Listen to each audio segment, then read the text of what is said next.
இந்த பதிவு யாருக்குன்னீங்கன்னா வேல்முருகன் சாருக்கு, வேல்முருகன் ஐயா அவர்களுக்கு. அவர் வந்து இந்த எங்கள் அண்ணன் வந்து எல்லாத்துக்கும் மார்க்கு ஜாஸ்தியாக வாங்கின 3 குழந்தைகளுக்கு வந்து இப்போ அன்பளிப்பு கொடுத்தாரு. அதில் வந்து அவர் இது பண்ணாங்க. அவரை பார்த்து எல்லோரும் உற்சாகப்பட்டு அவரை கட்டி பிடிச்சாங்க, இது பண்ணாங்க. இது வந்து ஒரு தப்பு அப்படின்னு சொல்லிட்டு ரொம்ப கொச்சையாக பேசி ரொம்ப கேவலமாக பேசினார். இதில் என்ன ஒரு இதுன்னு தெரியுங்களா? அப்பா அம்மாவே விட்டு கொடுக்குறாங்களா?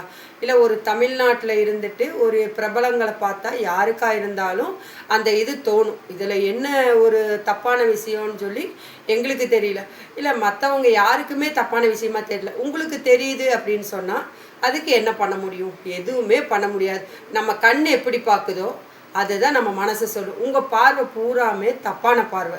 அப்படிங்கும் போது உங்கள் மனசும் அதைத்தானே சொல்லும். இப்போ கரெக்டாக பார்க்குறவங்களுக்கு அது சரிப்பா, இதுக்கும் அவருக்கு அந்த வயசில் பிள்ளைங்க இருக்காங்க, அதை விட பெரிய வயசில் பையனே இருக்கா, அப்படி அவர் ஏங்க தப்பாக இது பண்ணும்? அது இந்த மாதிரி பப்ளிக்கான இடத்துல கொஞ்சம் கூட வாயே கூசாமல் இப்படியெல்லாம் பேசியிருக்கீங்களே ஒரு ஆளை பற்றி. எப்படி அது மாதிரியெல்லாம் பேசுகிறீங்க நீங்கள்?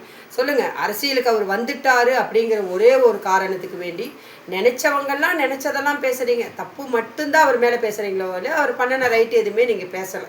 அதுதான் என்ன அப்படிங்கிறது. அவர் அரசியலுக்கு வந்துட்டாரு, எப்படி துரத்துறது அப்படின்னு பேசுகிறீங்களா? அது உங்களால் தலைகீழாக நின்னாலும் முடியாது. சரிங்களா?